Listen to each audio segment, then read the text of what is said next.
तो आज हम 2.6 एक्सरसाइज का क्वेश्चन नंबर 5 से शुरू करेंगे। क्वेश्चन 4 तक हमने ऑलरेडी कंप्लीट कर दिए। क्वेश्चन नंबर 5 भी जो फर्स्ट हमने 4 क्वेश्चन किए हैं उसी की तरह है। जहाँ पे भी आपको जो इक्वेशन दी है वो रैशनल फॉर्म में है। तो न्यूमरेटर में लेफ्ट साइड लिखा है 7y+4 और डिनोमिनेटर में लिखा है y+2। ये इक्वल किया है किसके -4/3। ये आपको इक्वेशन दी है। मैंने आपको कहा कि अगर रैशनल फॉर्म में इक्वेशन दी हूँ तो आपने क्या करना है, सबसे पहला स्टेप क्या है, आपने क्रॉस मल्टीप्लिकेशन करनी है। तो इस वाली टर्म को दूसरी टर्म के डिनोमिनेटर से मल्टीप्लाई कर देना है और राइट वाले साइड का जो न्यूमरेटर है तो उसको लेफ़्ट साइड के डिनोमिनेटर से मल्टीप्लाई करनी है। फर्स्ट स्टेप यही है कि you have to cross multiply the terms. Cross multiplication करेंगे तो 3 के साथ किसे कर देना है, लेफ़्ट साइड के न्यूमरेटर के साथ, इक्वल टू दूसरी साइड का जो राइट साइड का जो न्यूमरेटर है उसकी प्रोडक्ट कर देनी है लेफ्ट साइड के डिनोमिनेटर के साथ, जहाँ पे सिर्फ क्या हुई क्रॉस मल्टीप्लिकेशन हो रही है। सेकंड स्टेप क्या है, सेकंड स्टेप में आपको ब्रैकेट्स को ओपन करना होता है। ठीक, तो ब्रैकेट्स को ओपन करेंगे, it means first left side क्या लिखा है, ये टर्म में दी थी आपको लेफ्ट साइड में, तो पहले 3 की प्रोडक्ट कर देनी है फर्स्ट टर्म के साथ। तो 3 × 7y प्लस की है साइन तो प्लस लगा दिया, 3 × 4 पहले इसके साथ, फिर आपने प्रोडक्ट कर देनी है नेक्स्ट टर्म के साथ। अगर इसके अंदर और भी टर्में हों तो आपने और भी टर्मों के साथ प्रोडक्ट करनी है, लेकिन जहाँ पे है ही 2 टर्म्स हैं इसलिए दोनों के साथ मल्टीप्लाई कर दिया। तो मल्टीप्लाई इक्वल किसके होगा फिर 7 3 या 21y। ये वेरिएबल टर्म्स कितनी टाइम इंक्रीज़ होगी, 3 टाइम इंक्रीज़ होगी, प्लस 4 3 या 12। तो लेफ़्ट साइड को सॉल्व किया, ब्रैकेट को जब हमने ओपन करके सॉल्व किया तो इसके इक्वल आएगा लेफ़्ट साइड में 21y + 12। और राइट साइड में क्या था, राइट साइड में था -4y + 2। ये टर्म में थी आपकी राइट हैंड साइड। तो राइट साइड में जब टर्म में दिए आपको तो फर्स्ट पहले ब्रैकेट के ओपन करेंगे तो -4 की प्रोडक्ट कर दिए फर्स्ट टर्म के साथ, -4 × y। अब जहाँ पे दिया टर्म प्लस की और बाहर वाली टर्म कौन सी है, माइनस की है, तो माइनस इंटू प्लस माइनस में हो जाएगा। माइनस इंटू प्लस किसके इक्वल होता है, माइनस, इसलिए साइन क्या लगा दिया मैंने यहाँ पे माइनस। तो आ गया डिजिट आ गया 4 × 2। सॉल्व करेंगे किसके इक्वल आएगा, -4 × y 4y, -4 2 या 8। तो राइट साइड को सॉल्व करके आपका आंसर किसके इक्वल आ रहा है, -4y -8। तो लेफ़्ट साइड को सॉल्व किया इसके इक्वल आ गया, राइट साइड को सॉल्व किया तो इसके इक्वल आ गया। इसके बाद ये क्वेश्चन लीनियर बन गई है, लीनियर फॉर्म में आ गई है। उसके बाद आपने वेरिएबल टर्म एक साइड और कांस्टेंट एक साइड, टर्मों को क्या करना है, अब ट्रांसपोज। थर्ड स्टेप आपका क्या होता है, ट्रांसपोज करना टर्मों को। तो जहाँ पे वेरिएबल टर्म दिया 21y और राइट साइड में दिया -4y, तो ये आप एक साइड कर लो। 21y लेफ़्ट साइड था तो राइट वाली साइड से जब ये 4y दूसरी साइड आएगा तो इसके साइन चेंज हो जाएंगे। माइनस की टर्म थी तो क्या बन जाएंगे, +4y। और राइट साइड क्या लिखा था, कांस्टेंट टर्म आ रही थी -8। ये प्लस के 12 लेफ्ट साइड कांस्टेंट, ये दूसरी साइड जाएंगे तो इसके साइन चेंज हो जाएंगे। तो क्या क्या लिखे जाएंगे, प्लस के थे तो किस में चेंज हो जाएंगे, माइनस में। किस में चेंज हो जाएंगे, माइनस में। साइन क्या आएगा जहाँ पे, माइनस का आएगा, -12। थर्ड स्टेप में मैंने अभी क्या किया, ट्रांसपोज किया टर्मों को। वेरिएबल वाली टर्म में एक साइड लिख रहा हूँ, कांस्टेंट टर्म में एक साइड।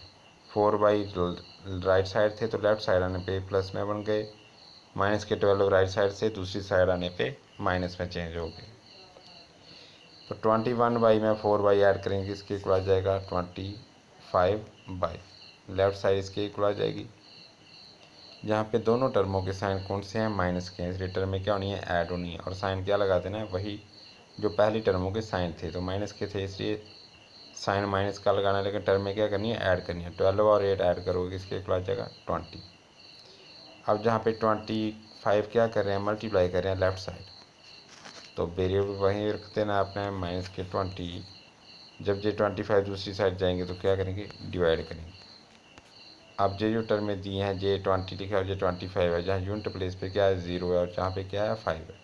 तो अगर यूनिट प्लेस पे 0 या 5 आता हो तो ये किसके टेबल में आ जाते हैं, 5 के टेबल में।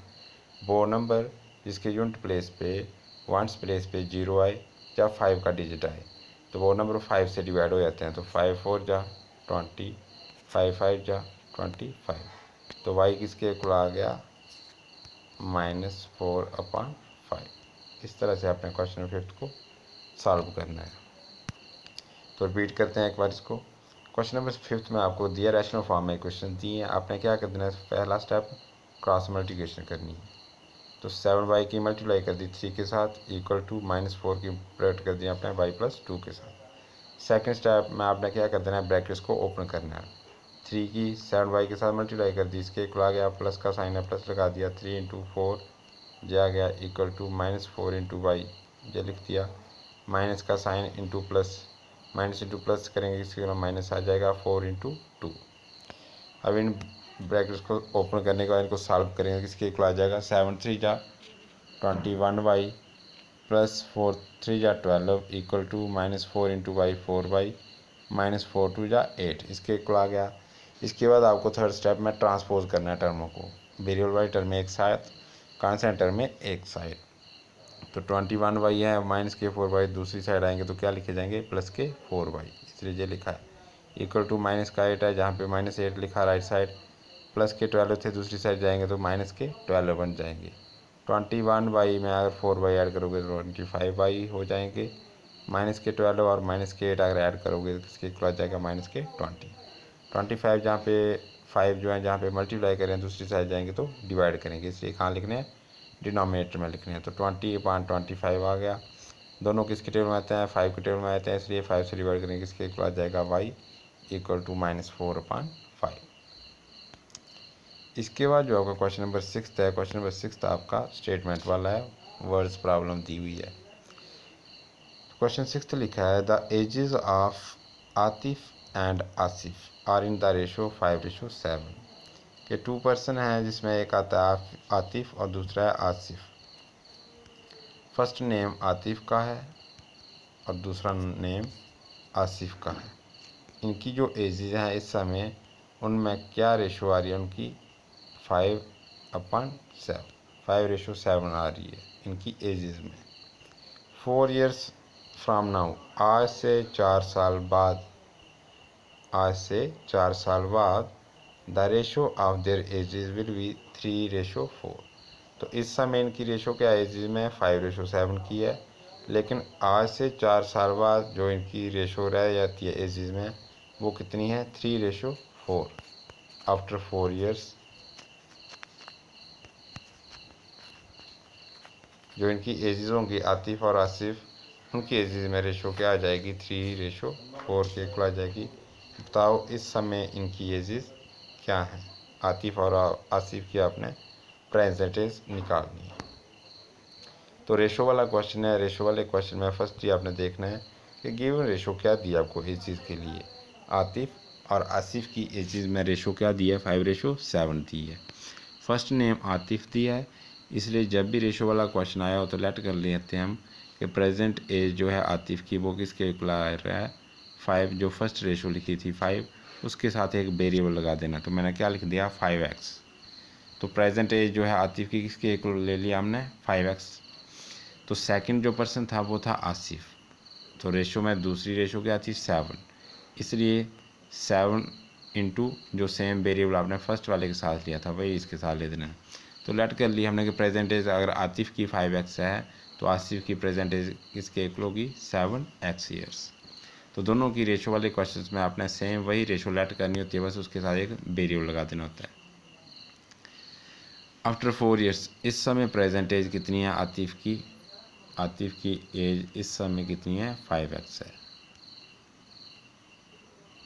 तो 4 years बाद अगर इस समय किसी की एज 5x है तो 4 साल बाद कितनी एज होती है, तो इसमें आपने उसकी जो इस समय एज है उसमें क्या कर देना है, ऐड कर देना है। जैसे इस समय की अगर किसी की एज 10 years हो तो 4 years बाद कितनी होगी, 10 में कितने ऐड कर देने हैं, 4 ऐड कर देने हैं। इसी तरह से 4 साल बाद आतिफ की एज किसके इक्वल हो जाएगी, 5x + 4, जिसकी 4 साल बाद उसकी एज इतनी हो जाएगी। ऐसे ही आसिफ की एज इस समय कितनी दी है, 7x है, तो after 4 years their age will become 7x + 4। तो जो उसकी इस समय एज है उसमें कितने ईयर ऐड कर देने हैं, 4, क्योंकि हमें 4 साल बाद की उम्र बतानी है। अब जहाँ पे देखना है अपने क्वेश्चन के अकॉर्डिंग ये बोला था कि 4 साल बाद उनकी जो एजेस होंगी, तो आतिफ की एज कितनी हो जाएगी 4 साल बाद, 5x + 4, और आसिफ की एज कितनी हो जाएगी, 7x + 4। कि 4 साल बाद रेशो जो आती है इनकी एजेस की, आतिफ और आसिफ की, वो आती है 3:4। तो ये दोनों इक्वल होंगे किसके, 3/4। 4 साल बाद जो इनकी एजेस हैं, उम्र जो होंगी, वो उनकी में रेशो कितनी आएगी, 3/4। तो इसलिए जो एजेस आ रही हैं 4 ईयर्स के बाद, वो इक्वल होंगी किसके, 3/4। इस इक्वेशन को आपने इतने तक लिखना है। ये जो आपको वर्ड्स प्रॉब्लम दी है, अगर आप इसको इतने तक लिख दिए, इसके बाद सिर्फ इसको सॉल्व करना है, जैसे हमने अभी फर्स्ट 5 क्वेश्चन किए। इसके बाद क्या करना है, आपने सिर्फ क्रॉस मल्टीप्लिकेशन करनी है। फर्स्ट टर्म दी थी आपको 5x + 4, सेकेंड एज थी 7x + 4 इक्वल था 3/4। तो इस टर्म की क्रॉस मल्टीप्लिकेशन इसके डिनोमिनेटर से कर देनी है, और राइट साइड के 3 की मल्टीप्लिकेशन आपने लेफ्ट साइड के डिनोमिनेटर से कर देनी है। तो जहाँ पे क्या आएगा, 4 के साथ आपने इसको ओपन करना है। फिर तो 4 × 5x + 4 इक्वल होगा फिर 3 × 7x + 4। ये सिर्फ कौन सा स्टेप आया, फर्स्ट स्टेप आया क्रॉस मल्टीप्लिकेशन वाला। इसके बाद आपको क्या कर देना होता है, इसके बाद जो सेकंड स्टेप आता है वो होता है ब्रैकेट को ओपन करना। तो लेफ़्ट साइड को सॉल्व करते हैं पहले। लेफ़्ट साइड में ये आपको दी है टर्म में, तो पहले 4 × 5x करेंगे, तो 4 × 5 करेंगे तो 5 4 जा 20x। ये भी प्लस की टर्म है, जहाँ पे प्लस का साइन है तो प्लस × प्लस प्लस हो गया, 4 4 जा 16। जब हमने इसकी प्रोडक्ट इसके साथ करेंगे, किसके इक्वल आएगा, 16। तो लेफ़्ट साइड को सॉल्व करके किसके इक्वल आया, 20x + 16। ये वेरिएबल वाली टर्म है, ये कांस्टेंट टर्म है, इसलिए इनको ऐड नहीं कर सकते क्योंकि ये लाइक टर्म में नहीं है। अब राइट साइड क्या टर्म में दी थी, राइट साइड में आपको प्रोडक्ट करना था 3 × 7x + 4। तो 3 की प्रोडक्ट फर्स्ट टर्म के साथ करेंगे, 7 3 जा 21x, प्लस की टर्म है, जहाँ पे प्लस का साइन है तो प्लस × प्लस प्लस हो गया, 4 3 जा 12। तो राइट साइड को सॉल्व करके किसके इक्वल आया, 21x + 12। जहाँ पे ये वेरिएबल वाली टर्म है, ये कांस्टेंट टर्म है, इसलिए आपस में ये ऐड नहीं हो सकती। अब आपने इस स्टेप के बाद थर्ड स्टेप क्या होता है कि वेरिएबल वाली टर्म में एक साइड करो, कांस्टेंट टर्म में एक साइड करो। तो लेफ़्ट साइड में लिखा था 20x, तो राइट साइड से 20x से दूसरी 21x से दूसरी साइड जाएंगे तो साइन चेंज हो जाएंगे, प्लस के 21x हैं दूसरी साइड जाएंगे तो क्या लिखे जाएंगे, माइनस के 21x equal to right side क्या लिखा था, प्लस के 12 थे, प्लस के 12 लिख दिए। ये प्लस के 16 थे लेफ़्ट वाली साइड, जब ये राइट साइड जाएंगे तो इसके साइन चेंज हो जाएंगे, प्लस के 16 है दूसरी साइड क्या लिखे जाएंगे, माइनस के 16। तो 20x में से 21x सब्ट्रैक्ट करना आपको। एक टर्म प्लस की है और एक टर्म माइनस की है। अगर दो टर्मों के साइन अलग अलग हों तो टर्में क्या करनी होती हैं, सब्ट्रैक्ट करनी होती हैं। और साइन किसका लगाना होता है, बड़ी टर्म का। तो बड़ी टर्म क्या है, जहाँ पे 21x है, इससे उसके साथ माइनस का साइन है। तो 21x में से 20x सब्ट्रैक्ट कर देंगे तो कितने x रह जाएंगे, सिर्फ 1x। तो -x इक्वल टू, अब अगेन जहाँ पे दो टर्में हैं, दोनों के साइन डिफरेंट हैं, तो टर्में सब्ट्रैक्ट होनी है। और साइन किसका ना, बड़ी टर्म का। तो 16 जहाँ पे बड़े हैं और उसके साथ माइनस का साइन है, इसलिए माइनस का साइन आ गया। 16 में से 12 सब्ट्रैक्ट करें, कितने लेफ्ट रह जाते हैं, 4। जे माइनस इस माइनस के साथ कैंसिल हो गई, तो एक्स किसके इक्वल आ जाएगा, 4। यही हमने निकालना था एक्स की वैल्यू। लेकिन जब तक एजेस वाला क्वेश्चन हो तो सिर्फ एक्स की वैल्यू नहीं निकालनी है, क्योंकि हमने जो इसकी प्रेजेंट एज की होती है लेट, वहाँ पे सिर्फ ये वेरिएबल की वैल्यू आ रही है। तो हमने क्या लेट की थी, प्रेजेंट एज हमने आतिफ जो थी उसकी क्या ली थी, 5x जे लेट की थी। तो अभी सिर्फ वेरिएबल की वैल्यू आई है 4। तो 5x की या क्या लिखते हैं अपना 4। जब भी कोई भी कांस्टेंट और वेरिएबल एक साथ आ रहे हो तो ये आपस में क्या हो रहे हैं, मल्टीप्लाई हो रहे हैं। तो 5 4 जा 20 ईयर्स। तो आतिफ की एज कितनी है इस समय, 20 साल है। और सेकंड जो पर्सन था उसके नाम था आसिफ।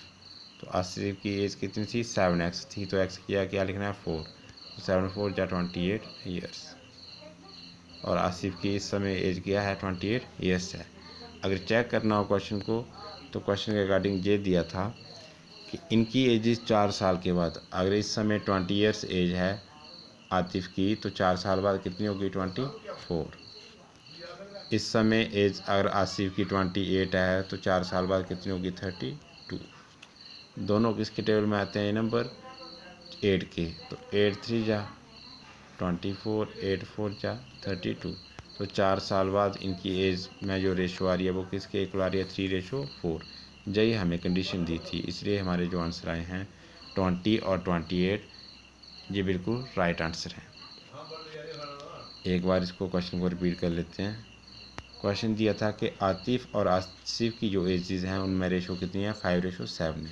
तो इसलिए फर्स्ट आतिफ की एज के लिए आपने 5x सेलेक्ट कर लेना है और दूसरे की एज के लिए किसके इक्वल कर लेना आपने, 7x। 4 साल बाद इनकी एजेस किसके इक्वल हो जाएंगी, अगर इस समय 5x है तो आतिफ की एज 4 ईयर्स बाद इसके इक्वल हो जाएगी। इस समय अगर आसिफ की है 7x तो 4 ईयर्स बाद इसके इक्वल हो जाएगी। तो उसने कहा 4 ईयर्स के बाद उनकी रेशो क्या रहती है एजेस में, 3/4। इस क्वेश्चन को अगर आप इतने तक लिख देते हैं, इसके बाद सिर्फ इसको सॉल्व करना है। तो रैशनल फॉर्म में इक्वेशन तो आपने क्रॉस मल्टीप्लिकेशन करनी है। इधर हम किसके साथ मल्टीप्लाई करेंगे, 4 के साथ। इस टर्म को किसके साथ मल्टीप्लाई करेंगे, 3 के साथ। इसके बाद सिर्फ आपने मल्टीप्लाई करना है, ब्रैकेट को सॉल्व करना है। सॉल्व करने के बाद x की वैल्यू आएगी 4। उसके बाद 5x सेलेक्ट किया तो 5 को 4 से मल्टीप्लाई करके 20 आना है। आसिफ की 7x सेलेक्ट किया तो 7 4 जा 28 हो जाना है। इस तरह से आपने क्वेश्चन को सॉल्व करना है। इसके बाद आपका क्वेश्चन नंबर 7। क्वेश्चन 7 से दिया आपको कि the denominator of a rational number is greater than it's numerator by 8।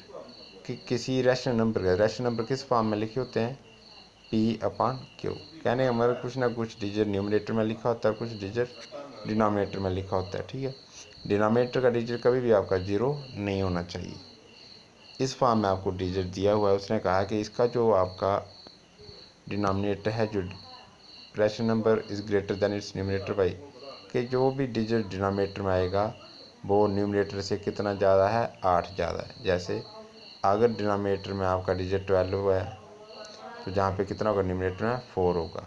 और मान लेते हैं अगर न्यूमरेटर में डिजिट 6 होगा तो फिर 12 डिनोमिनेटर में कितना डिजिट आएगा, इससे 8 ज़्यादा होगा। अगर ये 6 है तो 8 इससे ज़्यादा होगा, तो 6 में कितने ऐड कर लेने, 8। इट मीन्स डिनोमिनेटर में कितने थे, 14 थे।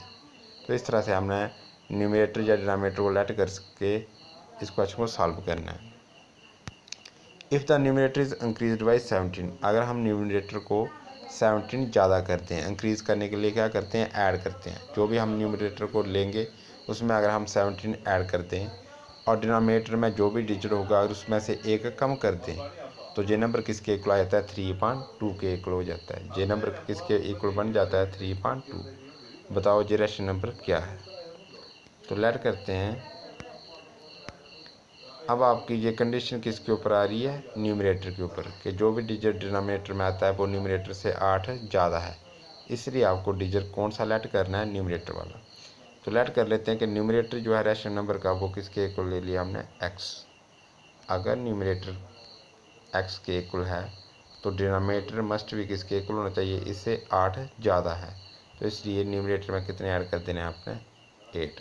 तो डिनोमिनेटर में इतना डिजिट आएगा। अगर न्यूमरेटर में 10 होता तो जहाँ पे डिनोमिनेटर में कितने होने थे, 10 + 8 18 हो जाने थे। तो इसलिए हमने लेट कर लिया कि न्यूमरेटर पे क्या आ रहा है, x आ रहा है। तो डिनोमिनेटर में किसके इक्वल होगा, x + 8। जे हम लेट कर रहे हैं, जे हम क्वेश्चन के अकॉर्डिंग लिख रहे हैं कि 8 ज़्यादा है। क्वेश्चन में ये कंडीशन दी है कि अगर न्यूमरेटर का डिजिट को इंक्रीज़ कर दें आप 17, इसलिए न्यूमरेटर में कितने ऐड कर दिए मैंने, 17। और डिनोमिनेटर को अगर आप डिक्रीज़ कर दो 1, तो हमारा डिनोमिनेटर क्या है उस रैशनल नंबर का, जे दिया है x + 8। कितना कम करना है, डिक्रीज़ करना है। डिक्रीज़ करना तो माइनस का साइन लगाना है। कितना कम करना है, 1 करना है, इसलिए -1 लिखा मैंने। क्वेश्चन में ये कंडीशन दी है कि अगर आप न्यूमरेटर को, जे आपका न्यूमरेटर, इसको 17 इंक्रीज़ करोगे, इंक्रीज़ करने के लिए लिखना है प्लस का साइन, 17 कर देने आपने ऐड, और डिनोमिनेटर को, डिनोमिनेटर कितना हमारा x + 8 को डिक्रीज़ कर दोगे, डिक्रीज़ के लिए लगाना है माइनस का साइन, कितना डिक्रीज़ करना है, 1, इसलिए -1 लिखा। तो ये रैशनल नंबर किसके इक्वल बन जाता है, 3/2। ये कंडीशन आपको दी हुई है। आपने इस क्वेश्चन को इतने तक लिखना आना चाहिए। क्वेश्चन पढ़कर, रीड करने के बाद आप इसको इस फॉर्म में लिखना आना चाहिए आपको।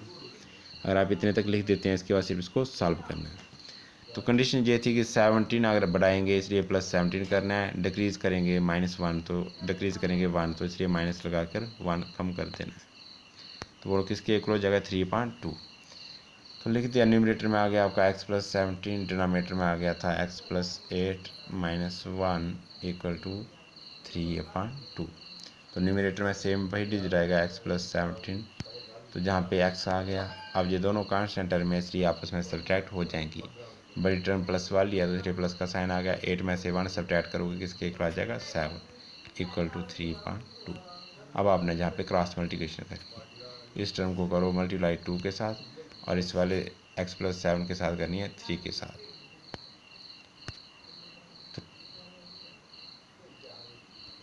तो 2 के साथ करना है हमने x + 17, ये आपका आ गया लेफ्ट साइड, जहाँ पे इसको ओपन करना है, ब्रैकेट को ओपन करना है। सेकंड स्टेप 2 × x, 2x हो गया, 2 × 17 34। तो लेफ्ट साइड को सॉल्व करके इसके इक्वल आएगा आपका 2x + 34। अब राइट साइड में क्या मल्टीप्लिकेशन करनी थी आपने, 3 × x + 7, ये था। तो 3 × x करेंगे तो 3x हो जाएगा, 3 × 7 करेंगे तो 21 हो जाएगा, इसलिए राइट साइड को सॉल्व करके इसके इक्वल आया। इसके बाद आपको कांस्टेंट टर्म में एक साइड करनी है, वेरिएबल टर्म में एक साइड करनी है। तो लेफ्ट साइड में लिखा है 2x, और राइट साइड में क्या लिखा है, 3x। 3x जब लेफ्ट साइड आएगा तो किसके इक्वल हो जाएगा, -3x = अब राइट साइड क्या लिखा था, +21, और लेफ्ट साइड क्या लिखा था, +34। दूसरी साइड जाएंगे तो माइनस में चेंज हो जाएंगे 34। एक साइड से दूसरी साइड पे जाने पे इस टर्मों के साइन बदल जाते हैं। प्लस की टर्म हो तो दूसरी साइड माइनस हो जाती है, और माइनस की टर्म हो तो दूसरी साइड प्लस हो जाती है। तो जहाँ पे लिखे हैं एक टर्म प्लस की है, एक टर्म माइनस की है, तो टर्म में क्या होंगी, सब्ट्रैक्ट होनी है। और साइन किसका लगाना है, बड़ी टर्म का। तो बड़ी टर्म क्या है, 3x बड़े हैं, इसके साथ है माइनस का साइन।